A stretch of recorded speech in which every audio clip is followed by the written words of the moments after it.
again. We'll be out till late under the starshine. I wish that I didn't have to wait.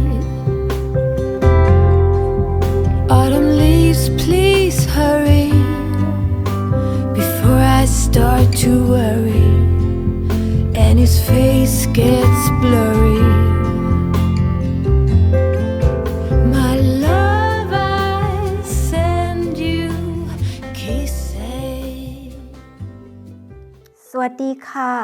ให้เกียรติชาวราศีเมษนะคะราศีเมษคือผู้ที่เกิดในช่วงระหว่างวันที่15เมษายนถึง14พฤษภาคมค่ะคลิปวิดีโอนี้ไม่เหมาะกับท่านผู้ชมที่ต้องการเช็คดวงชะตาเพื่อค้นหาเนื้อคู่ในอนาคตนะคะเนื่องจากอาจารย์อ่านและตีความหมายไพ่ Romantic Tarot และไพ่ The Romance Angels เพื่อบอกเล่าเรื่องราวและวิเคราะห์ปมปัญหาความรักความสัมพันธ์อันเกิดขึ้นในปัจจุบันในขณะนี้หากท่านผู้ชมกำลังทุกข์ใจกับอุปสรรคและปมปัญหาในชีวิตรักของคุณแต่คุณยังไม่พร้อมที่จะเลิกลาตัดความสัมพันธ์สถานการณ์เช่นนี้มักจะสร้างความสับสนความกังวลจนคุณเครียดฉะนั้นการอ่านและตีความหมายไพ่ทาโร่และไพ่ออราเคิลอาจช่วยให้คุณเห็นประเด็นปมปัญหาชัดเจนขึ้นพร้อมเสนอแนะการแก้ไขช่วยคลี่คลายความทุกข์ใจลงได้บ้างไม่มากก็น้อยนะคะชาวราศีเมษมาดูกันนะในเดือนพฤศจิกายน 2561 นี้ความรักความสัมพันธ์ของคุณจะเป็นอย่างไรบ้าง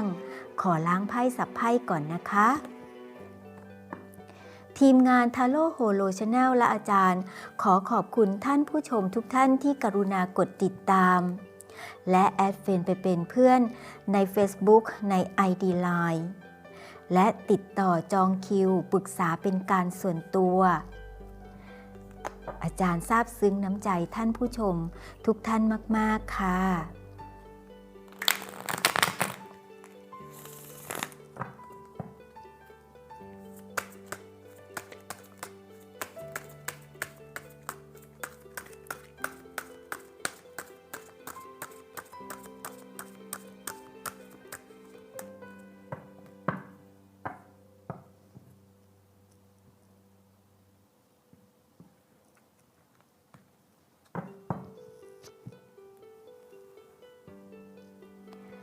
ขอหยิบไพ่แทนชาวราศีเมษนะคะ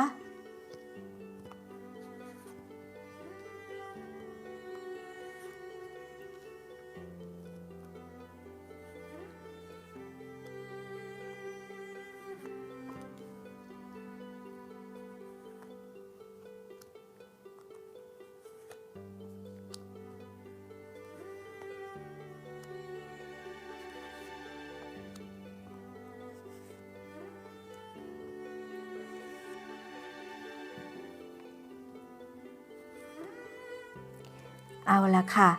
ได้ไพ่มาครบแล้วนะขออำนาจไพ่ทาโร่โปรดทำนายความรักความสัมพันธ์ของชาวราศีเมษผู้ที่เกิดในช่วงระหว่างวันที่15เมษายนถึง14พฤษภาคมในช่วงเดือนพฤศจิกายน 2561 นี้ด้วยเถิดยังไม่เปิดหน้าไพ่ค่ะรอให้ชาวราศีเมษลุ้นก่อนที่อาจารย์จะเปิดหน้าไพ่และอ่านตีความหมายไพ่ทาโร่ให้ฟังเรามาดูรายงาน5อันดับราศีที่มีเรตติ้งสูงสุดในหมวดทำนายความรักความสัมพันธ์12ราศีเดือนตุลาคมก่อนนะคะมาดูกันนะตุลาคมนี้เด็กหน้าห้องของอาจารย์เปรมมีราศีอะไรบ้างอั อันดับ1แชมป์คือราศีเมษ อันดับ2ราศีพิจิกอันดับ3ราศีกุมอันดับ4ราศีมีนอันดับ5ราศีธนู ชาวราศีเมษ3 สมัยแล้วนะคะตั้งแต่เดือนสิงหากันยาและตุลาคุณครองแชมป์3 สมัยค่ะตบมือดีใจหรือไปหยิบทิชชู่มาซับน้ำตาดีเอ่ย โอ้ยชาวราศีเมษอาจารย์จะทำยังไงดี คนเก่งของอาจารย์ใครนะช่างมาทำร้ายจิตใจน้อยๆของชาวราศีเมษคนเก่งของอาจารย์เนี่ยและในเดือนนี้พฤศจิกายนจะยังคงครองแชมป์อยู่หรือว่าจะสละบัลลังก์ดีคะเอายังไงดีอาจารย์ยังไม่ได้เปิดหน้าไพ่เลยลุ้นใช่ไหมชาวราศีเมษนี่ทำให้อาจารย์ลุ้นไปด้วยทุกครั้งที่อาจารย์อ่านและตีความหมายให้กับแชมป์เนี่ยโอ้ยอาจารย์ลุ้นไปด้วยเลยนะคะเอาล่ะป่ะเรามาลุ้นกันเมื่อเดือนที่แล้วอาจารย์แซวว่ายาลมยาดมยาหม่องเอามาเตรียมไว้น้ำเอามาเตรียมไว้นะคะแต่ชาวราศีเมษบางท่านบอกอาจารย์ครับผมจิตแข็งอาจารย์เปิดเลย อ่านเลย ผมจิตแข็งผมรอ เอาละค่ะอาจารย์จะเปิดหน้าไพ่แล้วนะคะชาวราศีเมษค่ะไพ่ใบแรกที่คุณได้ก็คือ The Tower หอคอยถล่มค่ะโถชาวราศีเมษเมื่อกี้ยังใจดีสู้เสืออยู่เลย นะคะให้อาจารย์รีบเปิดหน้าไพ่นะคะแล้วก็ลุ้น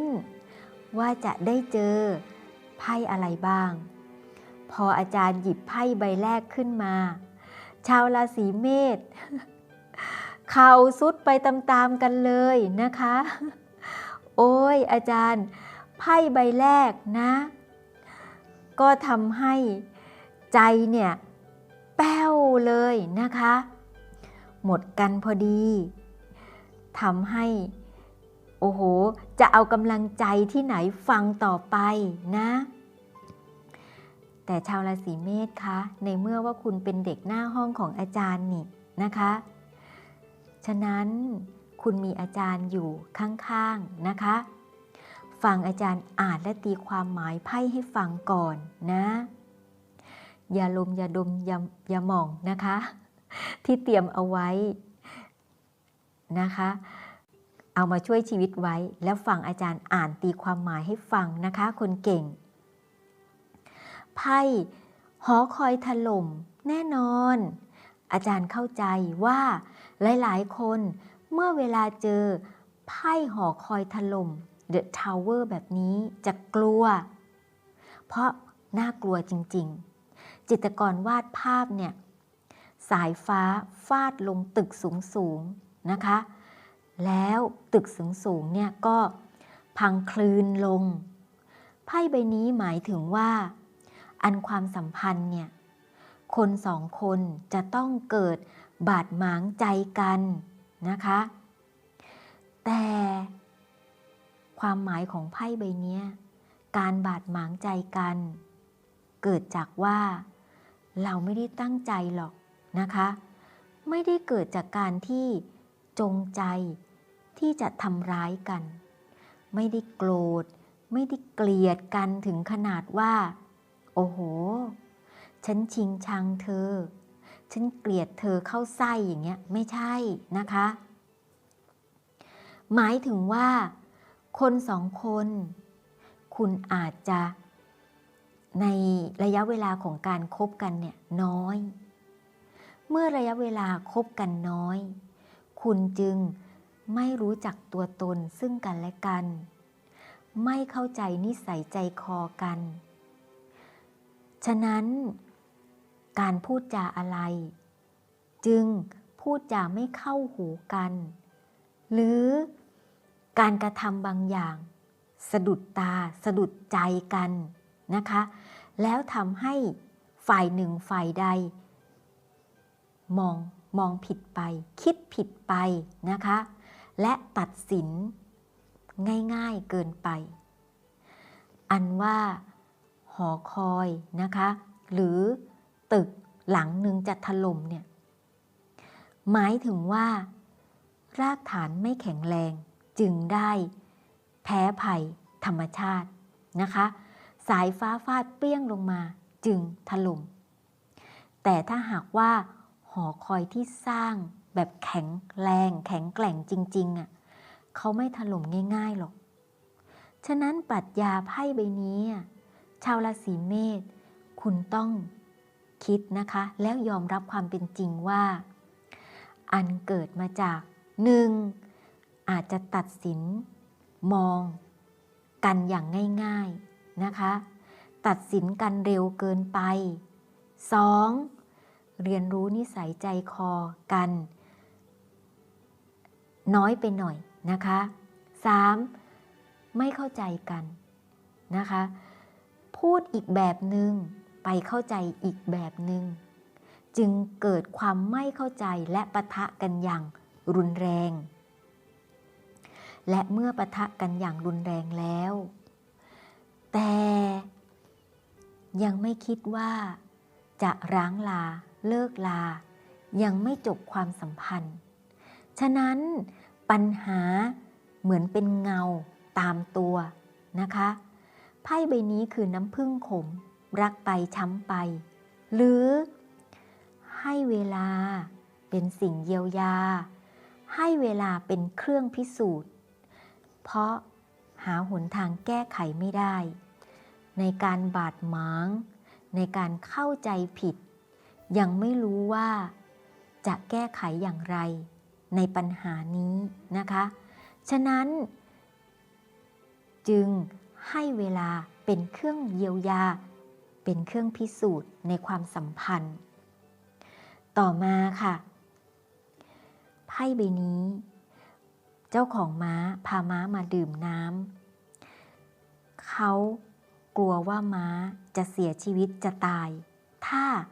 ให้มันกระหายน้ำจึงพาม้ามาดื่มน้ำและเขายังโปรยเหรียญลงมาที่อ่างอีกด้วยการโปรยเหรียญลงมาที่อ่างหมายถึงความศรัทธาในบางสิ่งบางอย่างที่อยู่ในใจเมื่อเราพูดถึงความสัมพันธ์นั่นหมายถึงว่าความสัมพันธ์เนี่ยก็เปรียบเหมือนกับม้าตัวนี้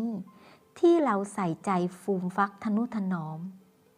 ดังนั้นแม้ว่าจะเกิดการเข้าใจกันผิดบาดหมางความสัมพันธ์พังคลืนลงมาแบบนี้แต่เป็นการบาดหมางใจกันไม่เข้าใจกันทะเลาะเบาะแว้งกันแบบไม่ได้ตั้งใจนะคะ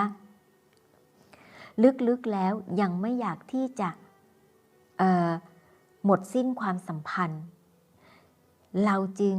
ทนุถนอมความสัมพันธ์เอาไว้และก็มีแรงศรัทธาว่าวันหนึ่งความสัมพันธ์อาจจะกลับมาดีก็ได้นะคะไพ่ใบนี้ตอกย้ำคือกษัตริย์องค์นี้นั่งอยู่บนบัลลังก์เอามือเท้าคางแบบคุ้นคิดเหรียญที่วางเกลื่อนเนี่ยเหรียญคือธาตุดินธาตุดินหมายถึงความมั่นคงก็คือยังคงมีความมั่นคงในความรู้สึกอยู่ความมั่นคงแบบไหนนะคะก็คือหากว่าจะเทเขาทิ้งหากว่าจะปล่อยเขาไปจากชีวิตไม่เอาแล้วเรายังไม่อยากเป็นแบบนั้นเรายังไม่พร้อมที่จะให้เขาเนี่ยหายวับไปกับตานะคะเรายังไม่พร้อมให้เขาหายไปจากชีวิตเรารู้สึกเสียดายฉะนั้นเมื่อเรารู้สึกเสียดายปัจจุบันนะคะในตอนนี้ปฏิเสธไม่ได้เลยว่าเราอยู่ในสังคมการสื่อสารแบบใช้แอปพลิเคชันนะคะโซเชียลมีเดียมีแอปพลิเคชันที่รองรับการสื่อสารมากมายเลย Facebook ก็ดี Twitter ก็ดีIG Line นะคะอย่างดีที่สุดที่เราจะทนุถนอมความสัมพันธ์ก็คือยังคงมี ID ของเขาติดอยู่ในแอปพลิเคชันสื่อสารนั้นๆเรายังไม่บล็อกเรายังไม่ลบนะคะแต่เพียงแค่เราไม่ไปทักทายเราไม่แชทหาแค่นั้นเองเพราะว่าอะไรนี่ไงคะเพราะเรายังไม่รู้ว่าจะทำอย่างไรเพราะไพ่แห่งการทะเลาะเนี่ยมันรุนแรงที่อาจารย์ต้องใช้คำพูดว่ามันแทบจะมองหน้ากันไม่ติดนะก็เลยไม่รู้ว่าจะทำอย่างไรถ้าพูดว่าสติกเกอร์ล่ะ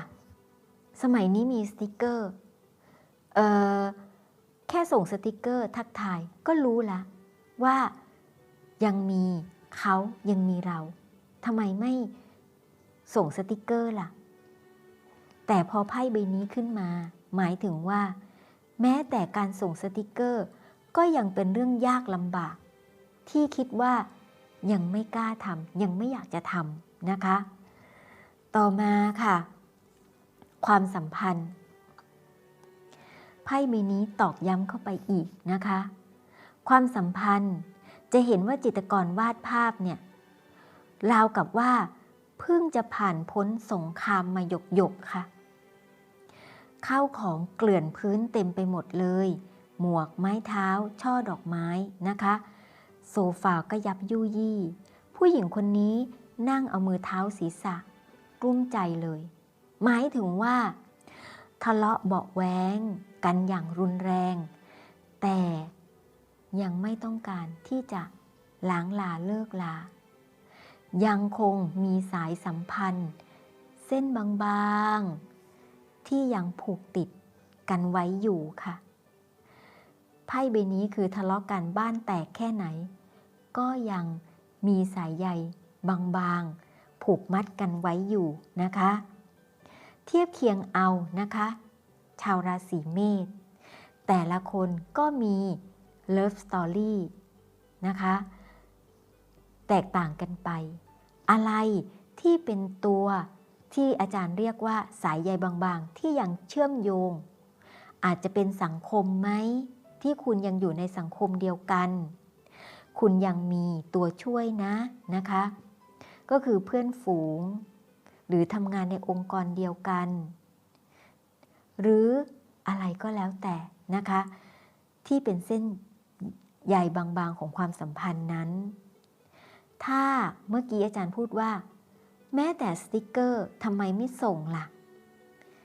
และอาจารย์บอกว่าแม้แต่สติกเกอร์ก็ยังไม่ยอมส่งไปทักทายยังคิดว่าสติกเกอร์ยังไม่ใช่ตัวที่จะมาช่วยให้ความสัมพันธ์ดีขึ้นเหตุผลอะไรที่ยังไม่ยอมส่งสติกเกอร์ยังไม่ยอมไปทักทาย say hi say hello ไพ่ใบนี้ค่ะ The Moon อันว่า The Moon เนี่ยก็คือการที่มองและคิดไปแบบ negative thinking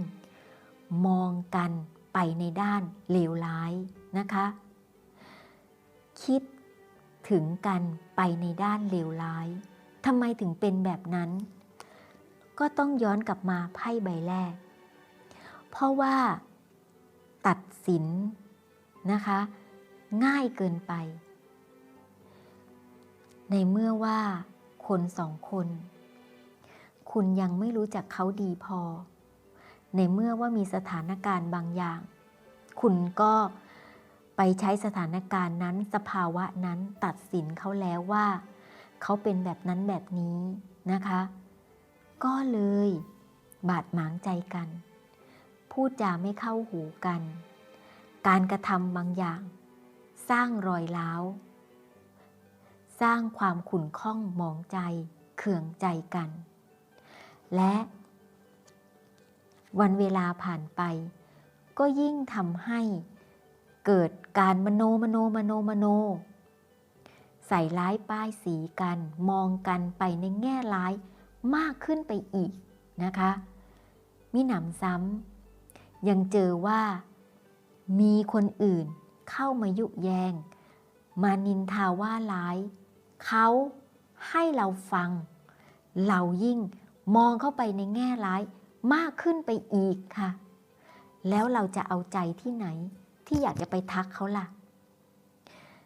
แต่ในใจลึกๆนะคะเรายังรู้สึกว่าอยากจะคบเขาและยังไม่พร้อมที่จะสูญเสียเขาไปจากชีวิตแต่มันติดอยู่ตรงนี้ที่เราเห็นเขาแบบในแง่ร้ายที่เราคิดว่าเขาต้องมีเรื่องเลวร้ายต้องมีเรื่องแย่ๆอะไรสักอย่างหนึ่งนะคะเราไปได้ยินไปได้ฟังเข้ามาว่าเขาไม่ดีนั่นนี่นู่นเราไปเห็นในบางอย่างนั่นนี่นู่นเขาไม่มีโอกาสที่จะได้แก้ตัวเขาไม่มีโอกาสที่จะได้บอกกล่าวนะคะฉะนั้นนี่แหละคือจุดที่ทำให้เราไม่ทักเราไม่เซฮายเราไม่เซฮัลโหลเราไม่มีปฏิสัมพันธ์นะคะหลังจากที่หอคอยถล่มต่อมาค่ะนี่ไพ่ใบนี้อาจารย์อ่านทีไรโอ้ยอาจารย์สงสารทุกทีเลยคนฟังก็นะคะรู้สึกย่ำแย่ไปด้วยเวลาที่อาจารย์อ่านไพ่ใบนี้นะหมายถึงหมดอะไรตายอยากในชีวิตผู้ชายคนนี้มาอยู่ที่สวนสาธารณะยืนอยู่บนสะพานและสะพานนี้ก็เป็นสะพานที่เอาไว้ข้ามนะคะเป็นสระน้ำเขาอยู่ที่สะพานและโยนช่อดอกไม้เป็นดอกกุหลาบนะคะนั่นก็หมายถึงความรักนี่แหละโยนนะคะทิ้งลงน้ำทีละช่อทีละช่อไพ่ใบนี้หมายถึงล้มเหลวแล้วทำให้เกิดผิดหวังเสียใจเจ็บปวดสิ้นหวังแล้วในความสัมพันธ์ค่ะเพราะว่าคิดว่าถูกทอดทิ้งนะคิดว่าถูกทอดทิ้งแล้วไพ่ใบนี้คือทิ้งนะคะถูกทอดทิ้งดังนั้นจึงเป็นปัญหาเลยนะคะคิดว่าไม่สนใจแล้วและโดนเททิ้งไปเรียบร้อยแล้วนะคะคิดว่าแบบนั้นทุกข์เสียใจเศร้าหมองเหนื่อยหน่ายท้อแท้สิ้นหวังและนี่คือไพ่เดทค่ะความตายหมายถึงสิ้นสุดจบแต่จริงๆแล้วปรัชญาของเขาคือ transformation หรือการเปลี่ยนแปลงจบในเรื่องราวที่เลวร้ายเพื่อที่จะให้สิ่งที่ดีเปรียบเหมือนกับดวงอาทิตย์ที่ปลายขอบฟ้าเนี่ยได้ขึ้นมาทดแทนแต่เราต้องใช้ความกล้าหาญที่จะจบและสิ้นสุดสิ่งที่ไม่ดีเสียตอนนี้เรายังอ่อนแอค่ะไม่มีความกล้าหาญที่จะจบและสิ้นสุดเรื่องราวเลวร้ายชาวราศีเมษคุณคิดดูว่าอะไรที่เป็นเรื่องราวคาราคาซังระหว่างคุณกับเขานะคะเนี่ยค่ะการมองกันไปในแง่ร้ายคิดไปในแง่ร้ายหรือมีคนอื่นนะคะมายุแยงมาใส่ร้ายป้ายสีให้เรามองไปในแง่ร้ายแบบนี้เรามีความหวาดกลัวและไม่อยากจะอยู่ใกล้เขาทั้งที่ในใจก็ไม่อยากจะเลิกคบหรอกฉะนั้นถ้าเรากล้านะคะหัวใจของเรากล้าหาญ brave heart นะคะเราก็จบและสิ้นสุดนะเรื่องราวเลวร้ายนั้นเสีย นะคะ ต่อมาสิ่งที่ดีๆที่เขารออยู่ที่ปลายขอบฟ้าเขาจะค่อยๆ transformation ชีวิตเราให้ก็คือจะค่อยๆเลื่อนขึ้นมาเหนือศีรษะแล้วก็จะมีพลังอำนาจสาดฉายแสงไล่ความมืดมิดและนำความสุขความสดใสมาสู่ชีวิตเราค่ะนะคะอาจารย์ต้องใช้เพลงนี้ว่าจะโกรธจะเคืองกันทำไมนะคะให้ดีต่อกันไว้นะคะบางทีเราอาจตัดสินเขาง่ายเกินไปบางทีเราไม่มีเวลาเรียนรู้กันเรามองเขาผิดไปก็ได้นะคะอย่าได้ใช้ช่วงเวลาสั้นๆตัดสินใครคุณลองกลับไปคุยกันใหม่นะคะเปิดใจคุยกันใหม่มีหัวใจที่กล้าหาญนะคะที่จะยอมทะลุกำแพงนะคุยกันใหม่ดูอาจจะทำให้เข้าใจกันมากขึ้นก็ได้นะคะความสัมพันธ์อาจจะดีขึ้นต่อมาสรุปคือคุณได้ไพ่ Wheel of Fortune กงล้อแห่งโชคชะตาตีความหมายว่าถ้าเราพูดถึงเรื่องโชคชะตาหรือพรหมลิขิตหมายถึงว่าคนสองคนเนี่ยที่ได้มาเจอกันในวันนี้ไม่ได้เหตุจากการบังเอิญแต่เกิดจากบุญและวาสนาหรือโชคชะตากำหนดให้ยังไงก็แล้วแต่ในชาตินี้ต้องมาเจอกันอยู่ดีนะคะไม่เจอกันตอนนี้วันข้างหน้าไปเจอกันตอนแก่ก็ได้เดี๋ยวจะเสียใจนะ ถ้าไปเจอกันตอนแก่กว่านี้หรือเจอกันก่อนหน้านี้ตอนเด็กๆนะคะอย่างไรก็ต้องได้เจอกันเพราะว่าด้วยโชคชะตานำพาให้มาเจอกันนั่นหมายถึงว่าความสัมพันธ์ของคุณทั้งหมดไม่ว่าจะดีหรือร้ายอันเนื่องมาจากโชคชะตาฟ้าลิขิตให้เป็นไปแบบนี้ค่ะ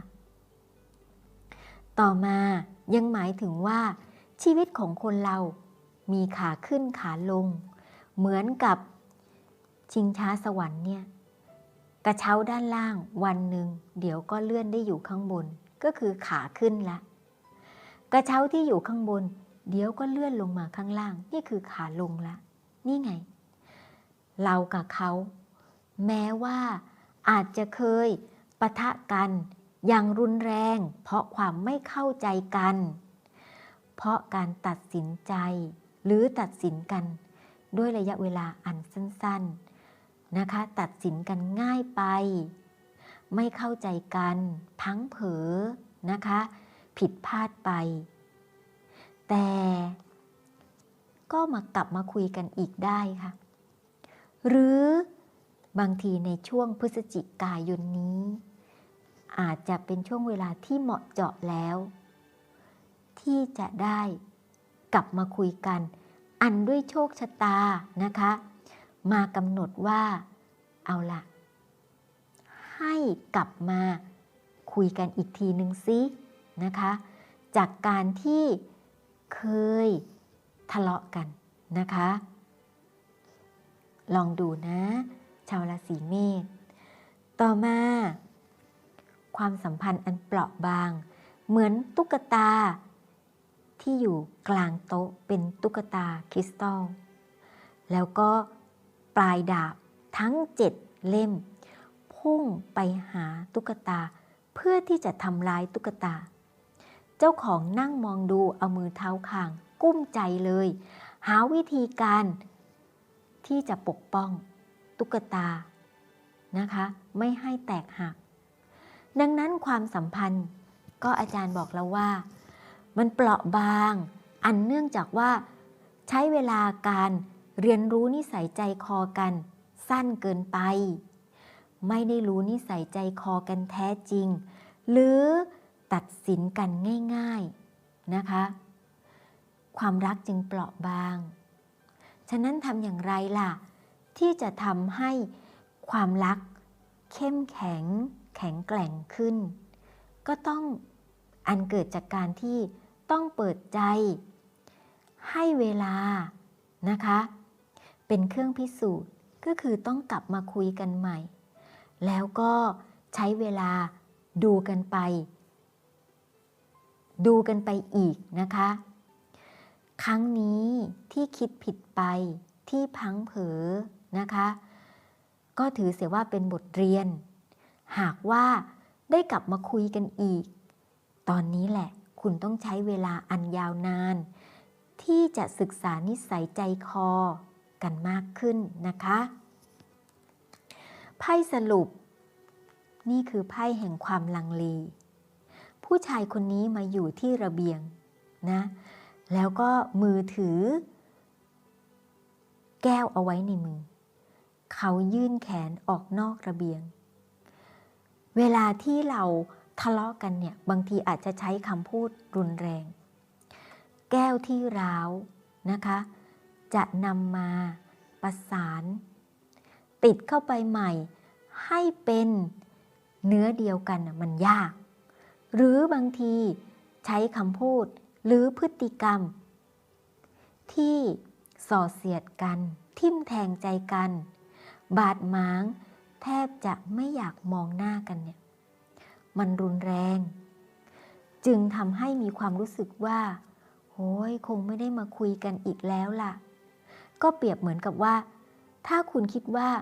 มันจะประสานกันไม่ได้แล้วก็คือการที่จะจบไปค่ะ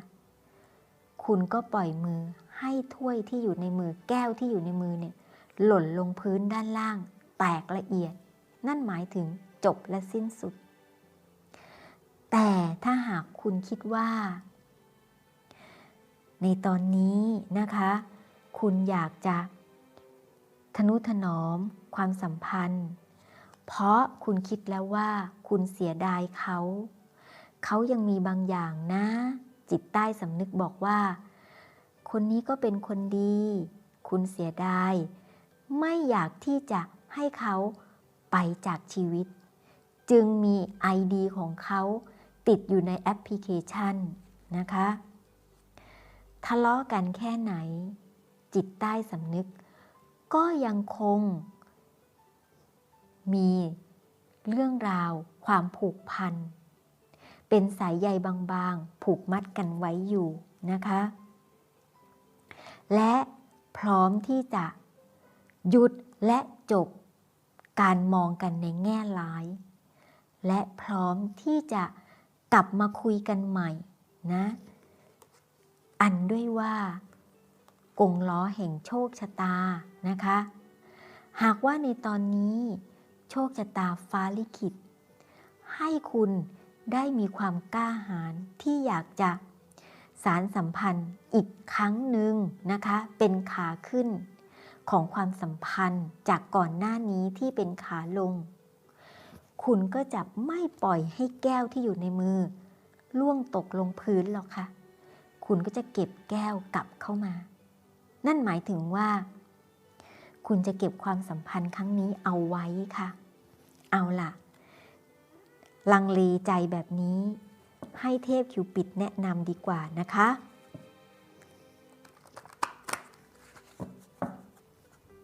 ขออำนาจเทพคิวปิดเทพแห่งความรักโปรดแนะนำความรักความสัมพันธ์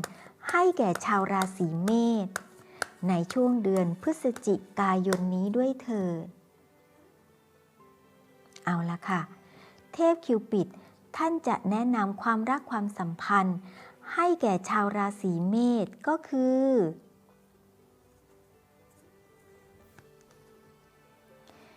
คุณได้ไพ่ใบนี้นะคะเทพคิวปิดสรุปให้คุณก็คือ keep an open mind ค่ะนั่นหมายถึงว่าเปิดใจค่ะโซลเมตของคุณคนนี้นะคะเทพคิวปิดบอกว่าเขาคือโซลเมตของคุณจึงมีความรู้สึก ที่เขาเรียกว่าเส้นใยบางๆเนี่ยคุณหาคำตอบไม่ได้ว่ามันใช่ความรักหรือไม่ทำไมยังลืมเขาไม่ได้สักทีก็คือนี่แหละเขาคือโซลเมตแต่ด้วยพื้นฐานลักษณะนิสัยใจคอสังคมนะคะทัศนคติบางอย่างหรือสิ่งที่เขาเป็นอยู่ที่คุณไปเห็นเขาในตอนนั้นเนี่ยเขาแตกต่างจากคุณแล้วคุณก็ไปตัดสินเขาเร็วเกินไปค่ะดังนั้นพอเราตัดสินเขาเร็วเกินไปก็เกิดหอคอยถล่มดังนั้นเทพคิวปิดจึงบอกว่าให้เปิดใจอันเนื่องมาจากว่าลักษณะนิสัยใจคออุปนิสัยแตกต่างกันเมื่อเวลาที่เราเปิดใจเหมือนกับ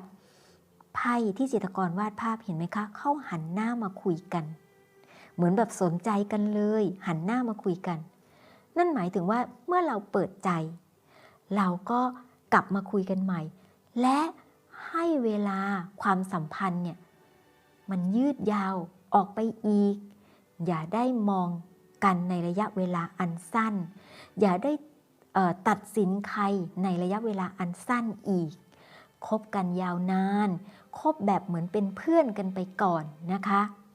แล้วค่อยเป็นไปตามสเต็ปแบบเนี้ยนะคะโอ้โหชาวราศีเมษอาจารย์ไข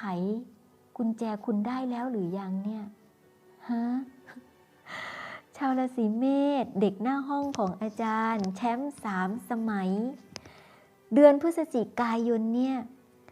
คุณได้เจอจิ๊กซอว์ใบสุดท้ายแล้วหรือยังว่าจะทำอย่างไรกับชีวิตดีในเดือนนี้เจอแล้วหรือยังคะคนเก่งอาจารย์จะเป็นกำลังใจให้นะขอให้คุณได้เจอนะคะคนที่คุณรักอันแท้จริงที่เป็นโซลเมตแบบนี้และมีความกล้าหาญ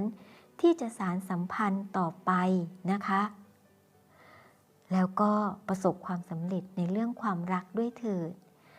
ใครที่โชคดีกลับมาเล่าสู่กันฟังบ้างนะคะสู้ๆอาจารย์เป็นกำลังใจให้นะ